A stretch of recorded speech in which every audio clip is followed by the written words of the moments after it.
speaker was recommended to us by Candy Barone. So those of you who saw one or more of Candy Barone's fabulous presentations know that she is she comes from good stock. So her name is Sherrie English. She has over 3 decades in the financial industry. She was one of the first women to reach $4 billion in sales. She has worked for such firms as E.F. Hutton, Merrill Lynch's Private Banking and Investment Group, and AIM, where she was named a global partner, was featured in their national advertising campaign. She is certified in investment management, exit strategies, financial planning, energy leadership assessment, and as a professional coach. Today's presentation is called Your Path to Success. It is based on, this is so interesting, prototype design process. And the latest research, she says it comes from Google. It will help you create a path to accomplish your goals. You will walk away with a clear, specific action plan to get you on the path to success. I also wanted to give you another little bit of information about her. She is engaged with NASDAQ's Entrepreneurial Center as a mentor and workshop facilitator. She has been featured on the NASDAQ podcast. She has sold out workshops for the University of Southern California, Texas Wall Street Women, Wells Fargo, and Morgan Stanley. She has been the featured speaker at National Association of Professional Women and the Conference of Executive Women of Texas Government. She is an an honored graduate of the University of Texas, where she was named Outstanding Woman in Communications. She lives in Austin with her husband, Brian, and has 2 beautiful children who are rapidly making their own way in the world. She was the founding executive director of CC4C, a charity that helps children with rare diseases, where she currently serves on the board. And so it sounds as though professionally, she is wonderful. Voluntarily, she is wonderful. I don't think that's a word. But she has lots of varied interests, and I just can't wait to hear her presentation. Sherrie English.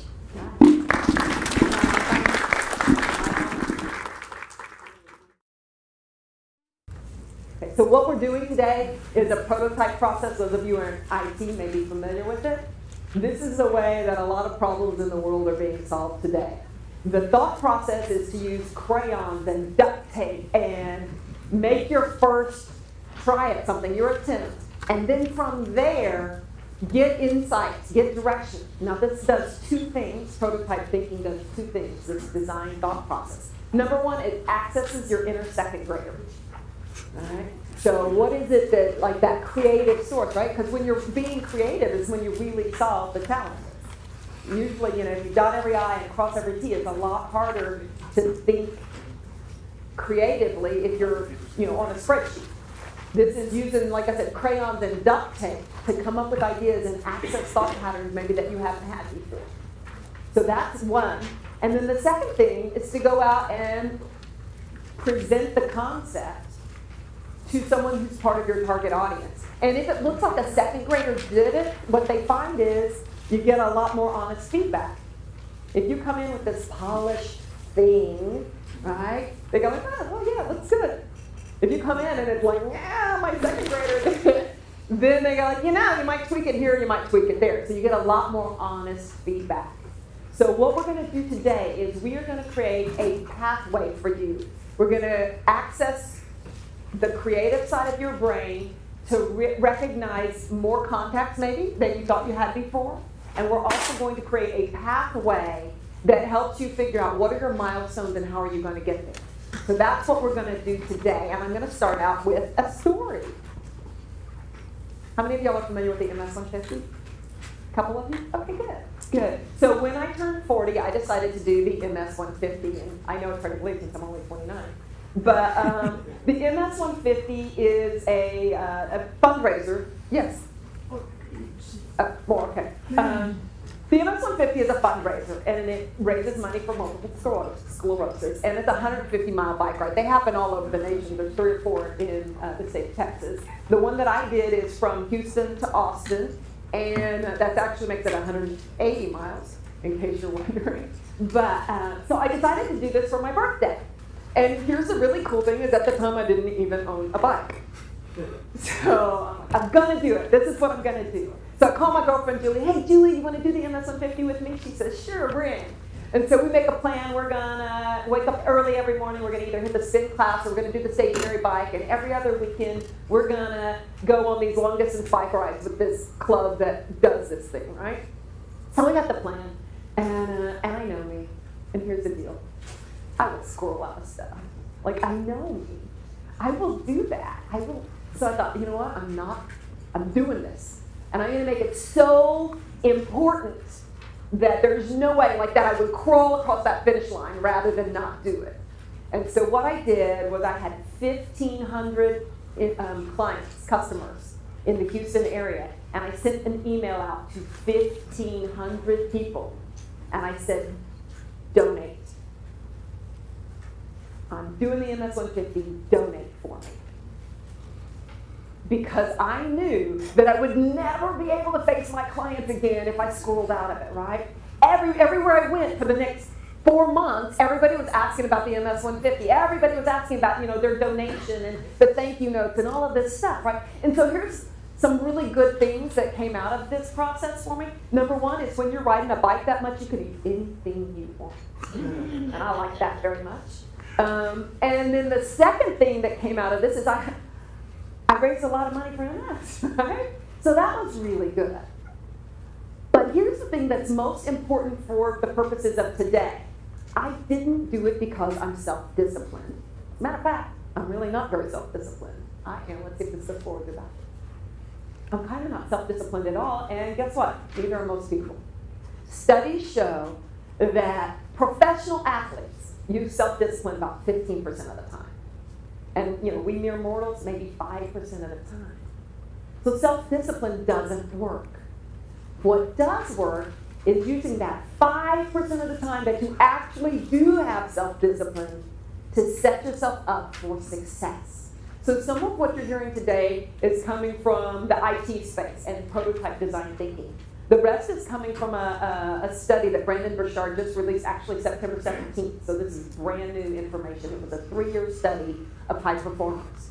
So what you're going to be hearing today is the very latest in research around how do you become a success. So what works? Here's what they found. Number one thing that has to happen is you have to have clarity. Now let's think of all the things that you could have clarity, and we're going to kind of run through my MS-150 as the example, because what this process is not just for how do you get a job, right? This is a thought process for how do you handle challenges in your life. Any challenge in your life, you can apply this thought process to. So number one is to get clear about who you are. Well, I had to recognize, okay, I might not do this if I don't really put myself, I know that about me. Right? I had to be very clear about who I am. I had to be clear about who am I working with, right? People that I need to engage in this process, who are they? I had to have a clear process, like, okay, we're getting up at 5:30 and we're doing a spin class and we're doing the stationary bike and every other, like you have to have a clear process. What is that process? And regularly clarify the process further. What worked, what didn't work, how do we change it? All of that has to be very clear as well. Also, what is your end goal? Like my end goal was to start in Houston and end up in Austin on a bike. Right? Very clear that I'm going to take that left-hand turn and I'm going to see the Capitol in front of me and there's going to be a finish line and that's what I'm going to do. Right? So clear end goal, clear about who you are, clear about whoever you're working with and who they are. Clear about what your process is and constantly seeking more clarity about those things. So if we're talking about your purposes today, when you decide you want a job, it's probably not clear enough, is it? What type of job? Which companies are you targeting? What type of environment do you want to work in? Are you interested in being remote? Or do you work better when you're in a place where there's other people? All of those kinds of things we're going to get really clear about. The second thing that they've found is key for a high performer is it has to be a necessity, right?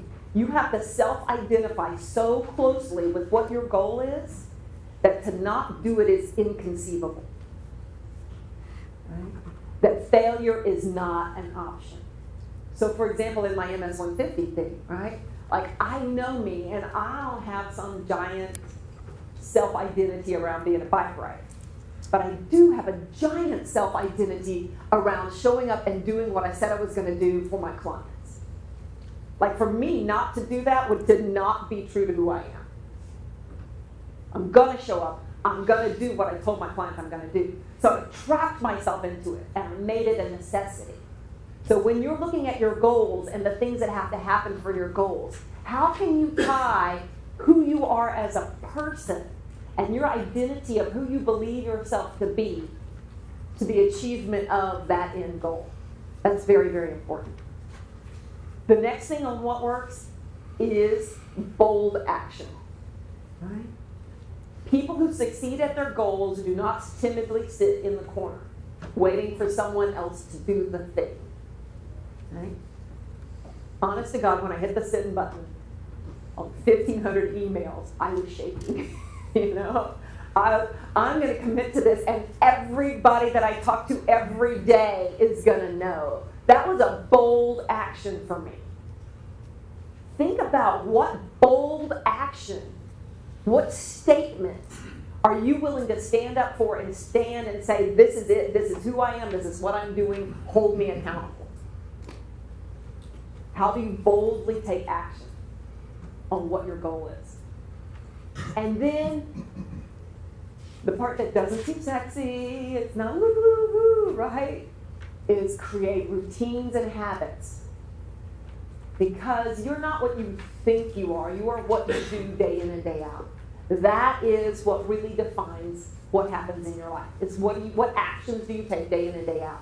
So use that wee 5% of self-discipline that all of us mere mortals have, and create routines and habits that are the key activities that are going to take you where you want to go. So this is all theoretical. Let's get a little more specific. Clarity and necessity. What is your goal? We're going to go through, are y'all familiar with the AIM SMART? We're going to do that in a minute, right? Very specifically, what is your goal? Is your goal this particular title, at this particular pay, with this kind of work experience environment, within X number of miles, within this industry? You know, get really, really specific about what your goal is. And then how do you make that goal absolutely necessary to you? How do you make it so, did anybody see Apollo 13? Huh? Failure is not an option. Simply not gonna happen. Because that's me not being true to who I am. And now we're gonna do the AIM SMART. So AIM stands for acceptable, ideal, and minimum. All right? So let's just say your target income stream is, I'm just going to make it up, $100,000, right? That's my target. That's my acceptable target. What is the minimum that I will do? And what is the ideal that I want? Right? When you're setting up a goal, let's say you decide you're going to call 20 people a day that might have a job for you, or might be able to introduce you to someone who has a job for you. So 20 is the acceptable target. Ideally, I'm going to call 30, but minimum, if I've got the flu, I'm going to call 10. Right? So you're giving yourself that bandwidth. Because one of the things that happens is people beat themselves up. And a lot of times when you're looking for a job, it's already kind of challenging, it's called, right? So what you want is to have a band of acceptability so that you don't not hit your number and then go home and beat yourself up. And then if you're like me, I'm a bit, bingy, right? It's the same concept, right? Like I'm gonna make up for it by doing 400 calls the next day. Well, I'm not, right? And then I feel horrible about myself, so then I'm just gonna stay in bed the next day. Right? So have that bandwidth. So you give yourself some grace, but you also give yourself an ideal.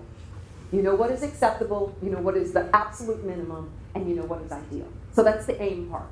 And then the SMART, I'm going to assume a lot of people have seen this, so we're going to kind of go through this very quickly. But is it specific? Do you know specifically what your goal is? Right? My goal was to pedal 180 miles. I didn't need to be first, which is good because I wouldn't have been. All right? I just wanted to finish, and ideally, not last, right? But minimum, I'm okay with finishing last, right? So, acceptable, ideal, and minimum. Specific. Is it specific? Is it measurable? Yes, I can measure, did I finish it or did I not finish it? All right. Is it attainable? Honestly, when I started, maybe not. I didn't have a bike. Right? I wasn't in that kind of shape.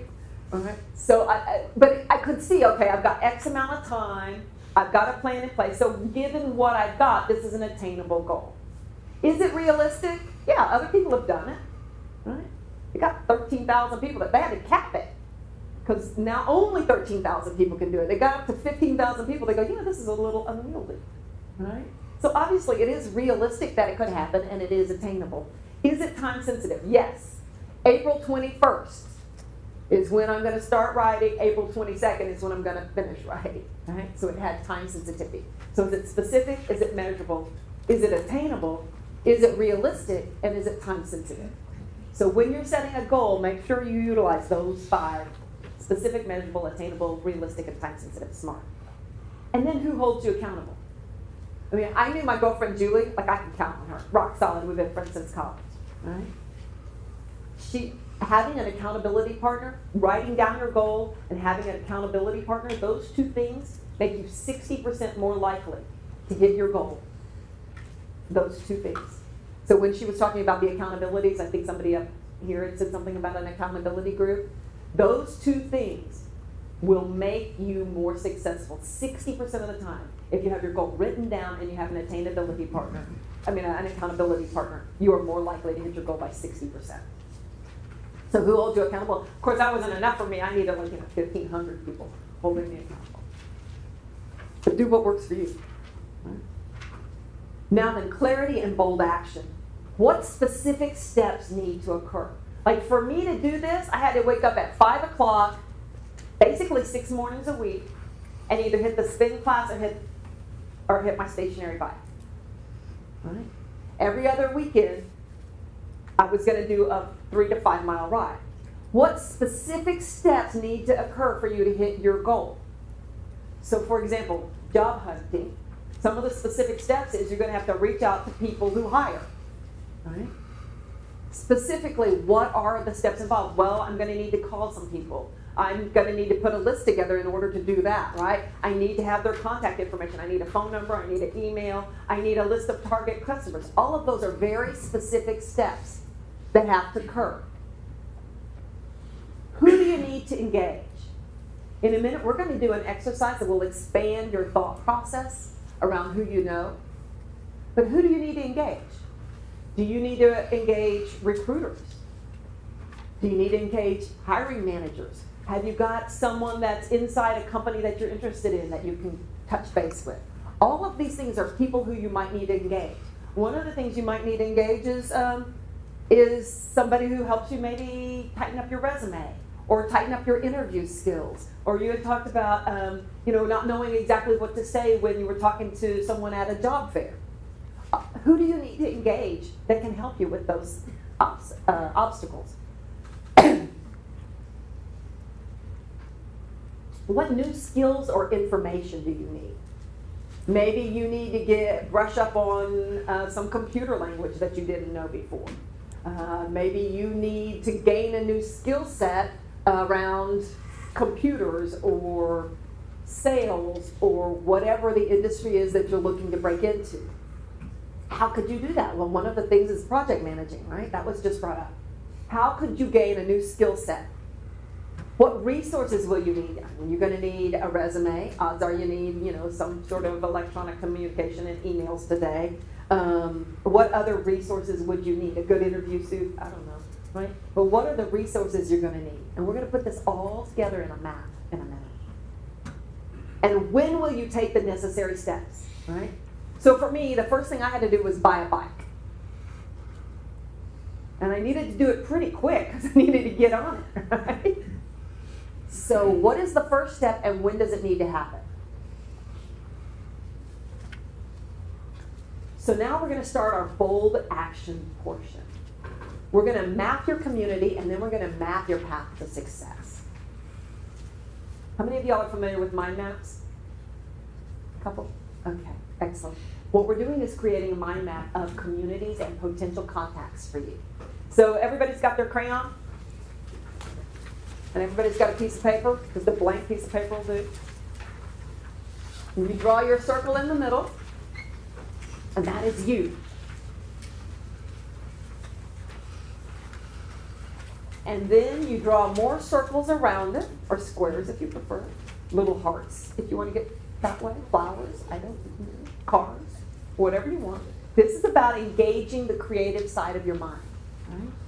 So use the crayon, use the fountain pen, use something that engages your creative mind, because what we want, just kind of from a biological standpoint, what do we want? The reason we're doing this instead of a spreadsheet is when your brain has a thought, a little crease is made by the electrical impulse that runs across your brain.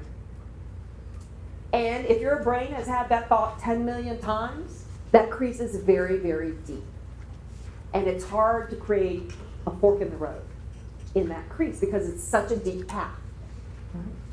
By using, like if you use your non-dominant hand, if you're right-handed, do this with your left hand, right? Because it makes the electricity crease go through a different pathway. And you're going to access thoughts and memories that don't lay right by that particular path, your normal path, right? So what we're doing by using felt tip pens, and what we're doing by doing it with our left hand, and what we're doing by mixing it up a little, by not making it on a spreadsheet, by putting it in this community map, is we're allowing our brain to access literally new real estate. So that you can have a little different thought pattern maybe than you had once before. Maybe you'll think of a new contact that you hadn't thought of before, a different approach to something than you had before, right? So that's what we're doing here. So in the center, you do your circle, like I said, make it a heart, make it a sunshine, make it a smiley face, make it a car, make it whatever you want, an animal, I don't care. But access the creative side of your brain. From there, circles, squares, hearts, flowers, animals, whatever it is, each one is going to be the name of a community that you have been a part of. All right? So I'll just kind of use myself as an example here, and if you guys want to shout out other communities that you could think of. I grew up in a very small town, Devine, Texas. Shout out to Devine. Too small. Oh, somebody knows. No, I said too small. It's way small. It's way small. 3,000 people, about 100 miles north of Laredo, for those of you who are just curious. Anyway, but I could call people from Devine, Texas, and honestly, they may not know somebody who would hire me, but they might have, oh, my cousin is working in Dallas now, and they work for this big firm, I'll connect you to my cousin. All right? So my hometown, Devine, would be one of those circles. The people that I went to high school with would be a different circle. The people I went to college with might be another circle. And feel free, start writing your circles, right? Maybe where you go to church or synagogue or something like that would be a circle.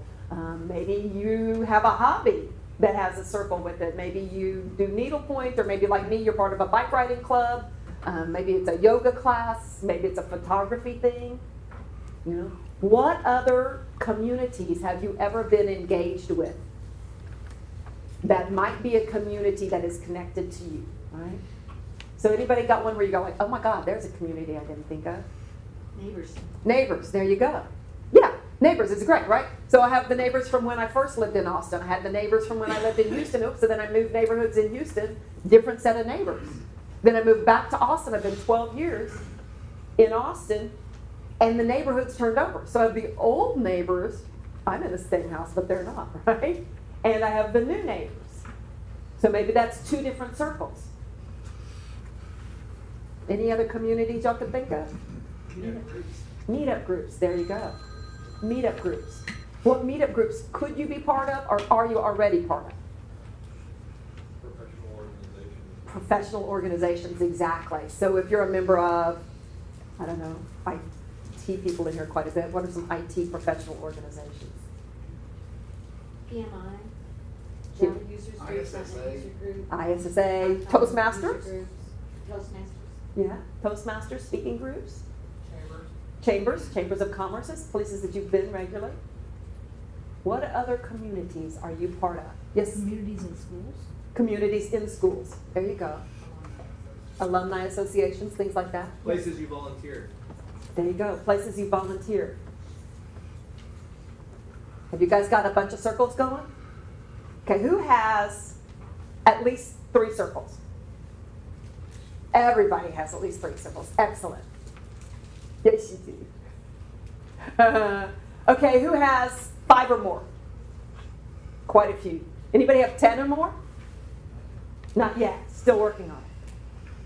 Yes, 10 or more. Excellent. It's hard to write with the left hand. How many of y'all are doing it with your non-dominant hands? No. I can never read it, but I try to draw it with my non-dominant hand.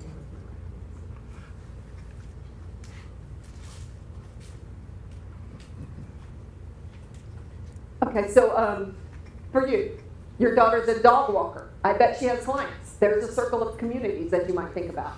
Who attended your store? That might be a community that's a circle of yours. People from Midland that you knew, that would be a circle of communities.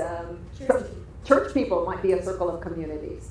All of these things that you've ever been engaged in, those are all potential communities. Making sense? Maybe I have a yoga instructor that is the most connected person I ever knew. Like, she knows everybody. She is by herself a community. Like, if I went to Callie and said, I need to meet somebody that does the thing, Callie would be like, oh, let me connect you with so-and-so. All right? So now that you've got these circles of communities, within each of your circles of communities, I want you to start writing down names. The name of who is the leader of that community, who is the big connector in that community, maybe who is a future leader in that community. All right?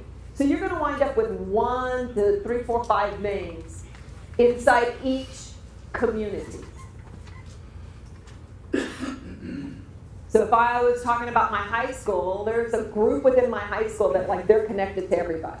You know, when you're on Facebook, they got the 742 people. All right?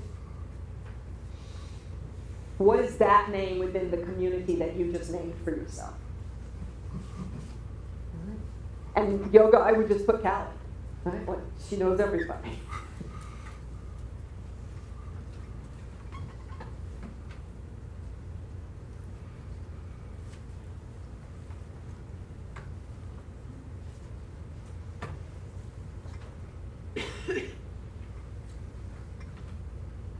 So as you're going around these circles, you're thinking, who is the leader of this group? Who is the connector of this group?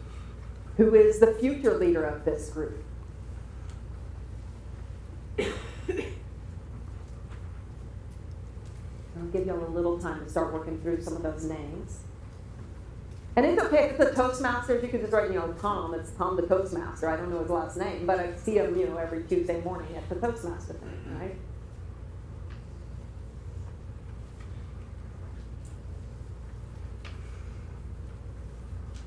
I'm going to give y'all a little bit of time, but for those of you who have already kind of finished, I want you to go to the next step, which is on a scale of 1 to 5. How well does each of these people know what your goal is?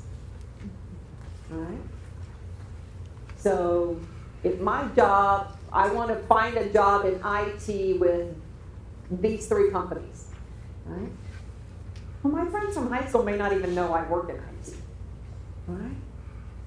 That's, like, they know me, but they don't know what I'm doing. So they're a 1. All right? But my accountability group that I talk with every day, every week, and that I tell them, here's the challenge I'm facing and all that, they're a 5.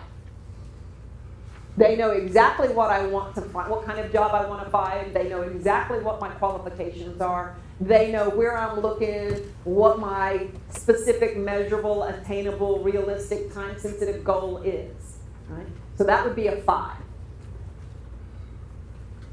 So what you're going to do is now you're going to have 1, 2, 3, 4, 5 names within each of these circles of communities.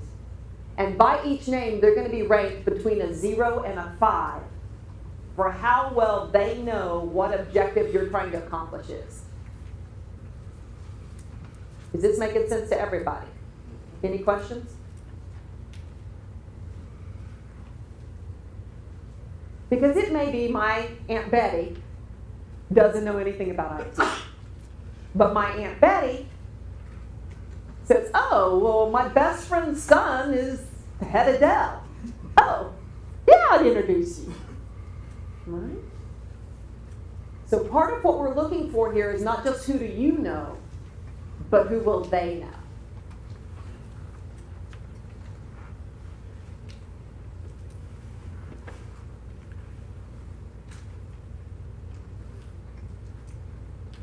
So again, you've got each one of these as a community that you have been engaged with. You've got at least a couple of names within most of these communities. If not, maybe you know how you could get a name or two within the community. And each of these people you have ranked somewhere between a 0 or a 1 and a 5. 1 meaning they have no clue that I even work. And 5 being they are in my accountability group and they know every specific thing I'm looking for. Yes, sir. Could you just say something about getting clear about where you're going before you start sharing that? Because I was on a 20-year trajectory. I thought I was set, and all of a sudden things changed very quickly. And it wasn't like I could overnight say, oh, well, this is where I'm going from here. That's the next step. You were just like, I should pay you. The next step is we're going to create a map of how you are going to present to whoever you want to present to. Yeah, but that's exactly what we're going to do. Number 1 is getting clear. Where do you want to go? And sometimes it's not just, like you can't wake up and go like, oh, I know now. I was headed this way and now I'm headed that way. And everything is perfectly clear. The map that we're going to, well, are we ready to move to the map? Okay, we'll just move to the map. So what the map is your pathway to success. And each stop each milestone in the map is a fork in the road. Right? So take a new piece of paper, and right now you're at this place on your map. Let's call it your home spot, right? This is where I stand on my map right now. What is the first milestone I'm going to take? And what are the possible outcomes after I hit that milestone? So, for example, I'll just use the bike riding thing again, right? I don't own a bike. And I just committed to riding 180 miles. I might want to get a bike. That's probably my first milestone. All right? So, my milestone is get a bike. Well, what do I need to do in order to get a bike? And you can read the questions there, like, this is for people really, like how are they going to, what is their first engage? How do they know you have anything at all, right? How do they even know that they're engaging with you? How do they come to know you exist? For me, how do I come to know that a bike even exists that might be for sale? Well, I can go online. I got a neighbor who's a big time cyclist. I could go talk to him. I could go to the MS-150 website and they have a list of stores that sell bikes. Right, that give discounts. Right? So there's 4 or 5 options available to me at my first milestone. Right? So I'm here at the beginning. Let's see here. So here I am at the beginning of the map. All right? And my first milestone is get a bike. Maybe your first milestone is look at what am I qualified to do. Maybe there's some sort of personality skill set testing that would make sense for you. Maybe there's some sort of coaching that's available through these programs that would say, okay, here is your probable areas of interest. And here are descriptions of jobs that would fit those areas of interest and your expertise. Right? So maybe that's milestone number 1 is take the test. Right? Now that you've taken this test, and we're just going to go with your example if that's okay. So now then, let's say you decided that your first milestone is figure out what am I qualified for and interested in. And I'm going to take an aptitude test. This is milestone number 1 is take an aptitude test. Okay. Well, how do I get the aptitude test? What resources do I need? Who can connect me with an aptitude test? Right? So we make a list. For me to hit milestone number 1, I need to find out who gives free aptitude tests. I bet you know the answer to this, don't you? Yeah, there's some online. There you go. There's some online, right? So I'm going to go research online, aptitude tests. And I take 3 or 4 of them and just see do they all come out and say the same thing, right? And then I'm going to look at those 3 or 4 things and go, okay, well, these 2 I'm never going to do. They require me to live in Mongolia. I'm just not doing that, all right? And these two, honestly, are never going to pay me what I think I should, like what I need to be in the level of livelihood that I think I want, right? So I'm going to eliminate, there's going to be 10 answers. I'm going to eliminate 5 of them. So that was milestone number 1. So milestone number 2 maybe is find people who do those 3 or 4 jobs that came up. So now milestone number 2 is have conversations with people who do those jobs I thought sounded interesting. So maybe that's milestone number 2. So now then we've got milestone number 2. And the fork in the road is going to be, okay, there are 4 people, there are 4 types of jobs. I need to find at least 1 for each job. So there are 4 forks in that road, right? One says I should be an IT person, one says I should be an HR person, and one says I should run my own business doing photography. Making this stuff up, right? So now I need to find a photographer, an HR person, and somebody in that IT space, and I'm going to have at least 1 conversation with each of them. So that's my milestone number 2, and there are 3 branches, 3 forks in that road. And then I'm going to follow each of those paths, right? So path number 1, I talk to the IT person, I think, oh my God, no, never. It's never going to happen. That's not me, right? I mean, thank you very much, aptitude test, but you were way off, you know? Option number 2 and 3 still seems pretty, so that's definitely a no. We've cut that branch off of the path. We're not going down that path. But option 2 and 3 still look pretty good. So how do we follow those paths? And where are the forks in those roads? Does this make sense to everyone about how the pathway works? So the key is, what is the first milestone? Once you pass that milestone, what is the next milestone? And where are the forks in the road after each milestone? And what does it mean for me, like, and I just put meeting people because that was my assumption here, is how does somebody become aware of what you want to do in order to help you? What is their first experience of you, and how does that seem? So let's just say you wanted to talk to the guy that was a photographer. Let's just say that was one of them. How does the photographer come to know you even exist? What is their first experience of you? Did somebody introduce you to them? In which case, did you make it easy for the person who's doing the introduction? Did you write up a note that says, hey, you could just cut and paste this. It's going to give you my background for your person that you're going to introduce me to? Right? How easy did you make it for the introduction to happen? Right? What is their first experience of you? Okay, they got this introduction, and now then you're going to send, like, let's just say somebody CC'd you on the email. Hey, my buddy wants to maybe look into being a photographer. I know you're doing that. You're really super successful. Hugs and kisses. Here's my buddy. All right? So now then it's your turn to respond. What is their first engagement with you, and how does that experience happen to them? How professional do you sound? How curious about them do you sound? What makes them want to commit to helping you? One of the best ways to bond with someone is to ask for their advice. Because then, if you're out there doing what they told you to do, they've got like a little bit of a stake in your success. Right?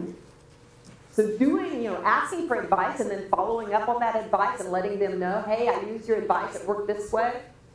Don't be surprised if you hear from so-and-so. All of those kinds of things, right? So that's what each fork in the road you're looking at is, okay, here's milestone number 1. What are the probable outcomes? Which of those paths do I want to take? I'm going to explore these 2 paths. What's the next milestone on each of those paths? What are the probable outcomes? What do I need to rally in terms of resources? What do I need to learn, or new skill sets do I need to grow in order to follow that particular milestone down the next path? So you should have a pathway, right? And it's going to say, the first engagement is this, and here are the 2 forks in the road. This one is going to have this fork, and this one has these potential outcomes. I think this is the better road for me. Now then, where's my milestone here? And much like any other map, like I live out by Lake Travis. There were 4 different options for me to get here this morning. But once I passed that first turnoff and didn't take it, okay, that's not a path I'm following anymore. And the same thing is going to happen in your map. Right? That doesn't mean you can't turn around and go back and explore that path if you want to in the future. But now you're down this other pathway. So what's the next milestone, the next milestone, the next milestone? What resources do you need? What skill sets do you need for that milestone? How will you engage with the people that are involved? How will they come to know that you exist? What is their experience of you before, during, and after? How do you follow up with them? How do you keep engaging them? Have some of y'all got a pathway going? Sticky? Yes, sir. So, it seems like so many milestones these days generate a lot of options. So I'm having trouble making choices on where to go from here because I'm presented with a great deal of possibilities. Well, congratulations, A. The blessing of multiple choices is a really good blessing. So from here then, what do you need to do to make stronger decisions around your options? So let's say they had, okay, here's 6 options. Do you mind just, No. go ahead. What are the options that you're struggling between?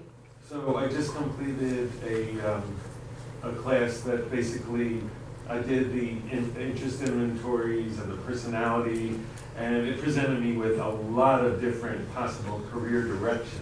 Okay. The other thing that I'm looking at right now is I'm probably going to go for my project management certification Okay. to kind of give my resume more strength. Right. I think what I need to do is really find some focus and say, okay, there's lots of possibilities here, but what do I feel is really calling me? Right, and so you're going to narrow it down to maybe 2 or 3 pathways. And there's a ton of ways to do that. I like the ranking system. On a scale of 1 to 5, how interested am I in that subject matter? Like, is this something I'm going to spend 40, 50, 60 hours a week doing? If the answer is no, that one's out, right? How compelled am I by fixing the problem that this person fixes? Right? If it's not a compelling problem for you, out, right? So it's making priorities around those things. Make sense? Yep. Okay. And that's the thing about this. You can look at it and go, okay, 6 pathways, but 3 of them, there's no way I'm doing that. I'm just not doing it. I know me, I'm not doing it. That's not my skill set, it's not my interest, it's not where I want to go. Right? Eliminate them. And then don't think about them again, you pass that road. If at some point in time you get such a roadblock, you need to back up and look, okay, what did I miss? That's okay. But in the meantime, make a choice and move forward on that path. And every time the road forks, you're going to make a choice and you're going to move forward on that path. Yes? Just a thought, I think for clarifying on that type of idea, rather than saying what would I do as a job, look at it as would I do that just for fun? So for those of you who may not have heard that, I think it's a really good question. Would I do that for a job is different than would I do that for fun. And I've heard it said, like if you do something you really love, you never work a day in your life, right? So that's a really good test. Like, would I do this for fun? And if 2 of them you go, yeah, well, let's follow those 2 paths. And if 4 of them you go, oh, God, no. Put me on a water board instead. We're not doing this. Well, now then you've got a choice that's more easily made. Have most of you all got at least 1 or 2 milestones in your pathway? Excellent. Excellent. So now here's the part where the rubber meets the road. Okay. What key activities are you going to do and make them be routines and habits? Right? So key activity examples would be phone calls, emails, meetings, notes, classes, reaching out to connections, rallying your resources, meeting with groups, going through training. All of those things would be key activities that you might do during the course of a week that would move you forward to your goal. So are y'all all familiar with lagging indicators and leading indicators? Comes from my industry, maybe not. So a lagging indicator is the end result, like I got a job.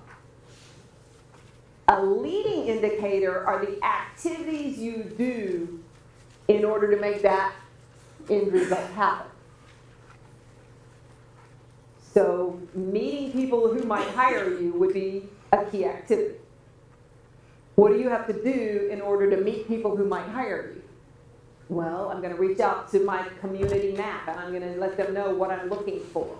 And I'm going to do it in a community appropriate way, right? Because the conversation I have with my high school buddy is very different than the conversation I have with the IT recruiting person that might find me a job.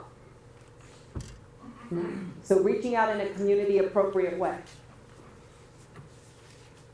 And knowing what your key activities are.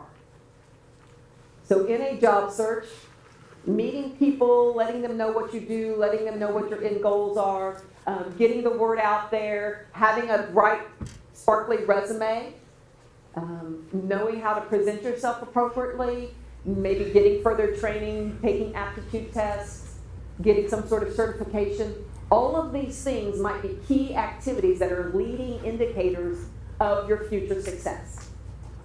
And what you want to do is make these things routines and habits.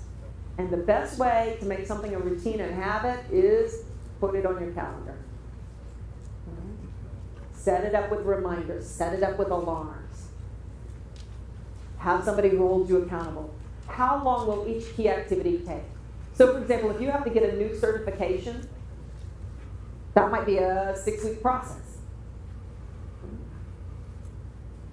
If you need to make a call, how long will that take? Well, I got to get the phone number, and then I'm going to set aside 10 minutes, but I know this person's long-winded, so really maybe I need to set aside 30.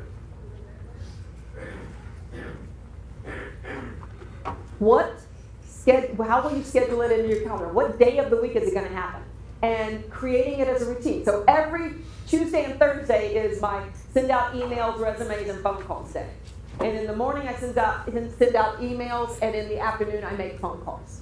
And I've got it on my calendar, and it pings me, and it says, hey, yo, time to start making phone calls.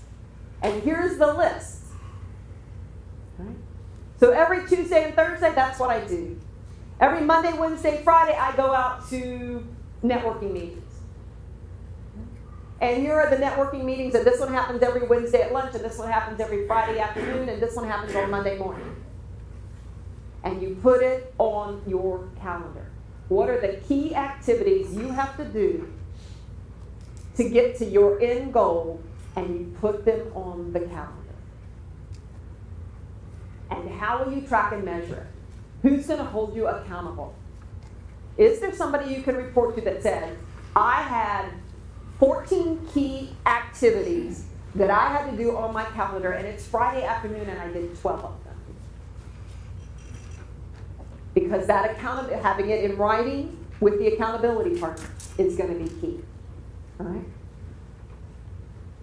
So what works? Clarity.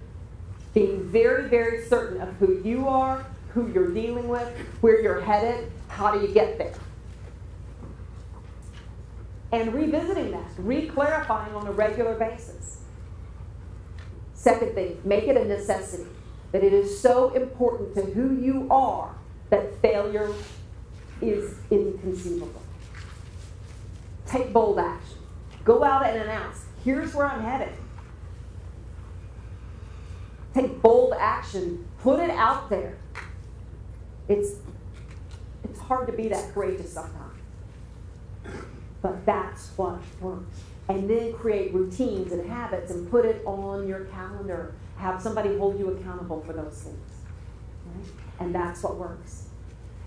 Now, I'm going to tell y'all something, and I didn't love this phase of my life. There was a decade where the financial market was in dire straits. And in 10 years, I got laid off 3 times. My sales were great, but they closed the division I was in, those kinds of things, right? It was tough. I didn't enjoy it at all. And so the last thing that I want to leave you with is the name of a book. It's not a new book. It's been out there forever. As a matter of fact, my dad read this book to me when I was in the 4th grade. So it's been a really long time. It's called Man's Search for Meaning. Anybody familiar with it? Yeah, Viktor Frankl. So Viktor Frankl, for those of you who don't know his story, Viktor Frankl was a psychiatrist in Vienna in Austria in the 1930s. And when the Nazis came through, he was Jewish and he was put in a concentration camp. And he spent the vast majority of World War II in a concentration camp. And when he got out, this is the book he wrote, Man's Search for Meaning by Viktor Frankl. And the main point of this, I still remember when my dad read this to me in the 4th grade. The main point that he walked away with is everything you think you are. I'm a psychiatrist, I'm from an affluent family, I live in Austria. All of that could be taken away from him. Everything he thought he was, even his dignity, could be taken away from him. But the last of all human freedoms is the freedom to choose your attitude. I gotta tell you, it's not pleasant not having a job. It's just not pleasant at all. But it's not as bad as being in a concentration camp. So when I'm feeling a little bit mopey, woe is me, I can't, all that stuff, I can go read Man's Search for Meaning, and several things happen. Number one, I'm inspired. Number two, I kind of feel like a wimp. Like, I feel like I got it bad. This guy was in a concentration camp, right? I kind of pick myself up by the boots, smack myself around and go, get on with it, girl. So all of these things require action. Everything that we talked about requires action. And to have action, you have to have the attitude that you can succeed. You have to have the attitude that you have choices. And I don't care where you are, Viktor Frankl, who spent 4 years in a concentration camp with horrible things happening to him, says you can still choose your attitude. And that's what I would like to leave you with today. You should have a list of people you can reach out to now. You should have a pathway where you can make choices along the way. But most of all, you need to know that your attitude about this is still in your control. It may not have been in your control whether you work or not. But your attitude is still in your control. So, Viktor Frankl's Man's Search for Meaning, it's like $4 online. I mean, it's been around since the 40s. I urge you that if you're struggling with your attitude, go read that story.